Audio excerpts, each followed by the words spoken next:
G'day guys, got an interesting situation now. I've got to put a hole into the side of the black water tank to put a new sensor in.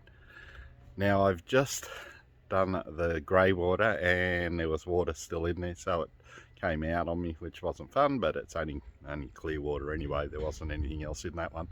But the black water tank has been used, and if I spin around, I've got the bus up on jacks so I could get under and fix up what I had to do with the hoses after the mechanic had undone them. But you can see it's on a pretty big angle. The black water tank is at the back here, and I'm drilling in this side of the black water tank, so if there's any leftover liquid in that tank, it's going to come out. Because it's been macerated, it is liquid, there's no solid stuff, but it's not going to be fun. I've got a bucket ready to put under it just in case it does start to leak, and this could be interesting. I could end up with a face full of dirty water. So anyway, let's get stuck in and see how we go. Okay, so you can see the water that came out of the grey water tank. It's still dripping a little bit. This is the black water. This is where I'm going to drill in to. So I've got the bucket ready, and I'm going to get ready to get out of here real quickly, just in case anything decides it wants to come out.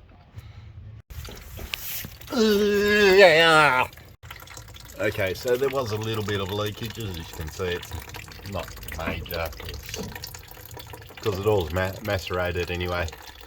Just got to go and wash my drill in my hand. Alright guys, I got all the sensors in, and the auto electrician has joined them all together and run them nice and neatly across the across the bus, and they go up into the tank GX140, which then goes into the servo, and we can see our tank reading, so that's good. I've just got to connect the pipes down below so I can fill the freshwater tank up, and then also the grey water to see that the sensors are working. We've already checked the black and the recirculating shower sensors, both of them are working fine. I've got to join together these two pipes that have been cut. The reason why they cut, because we had to get these bushes changed. And when I built the tanks, I didn't even think of that. And as you can see, the tank comes right up next to it, so they couldn't get the bushes out. So the only way they could do it was to drop the tank to get it out. And then the only way to drop the tank was to cut some of the pipes, and that's what's been cut. There's our hoses joined back together.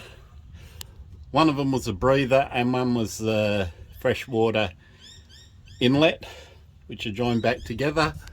I had to join the grey water dump hose, also the intake for the pump for the fresh water, and the dump for the fresh water. As you can see, there's no leaks on any of the sensors. Bit hard to see the back ones, but there's nothing leaking onto the ground at all. Alright guys, well, I've joined all the hoses up under the bus now that were cut and unplugged when I had to get the mechanical work done. I've plugged it all in. The auto electrician had actually joined the servo up on the 12-volt battery, so we could check the tank sensors, and all four of them are working. So freshwater, well, you can't see anything on wastewater, but it's because the bus is up on an angle. The shower and the black water are all working fine. And as you saw, we've got liquids in all of them, so all good.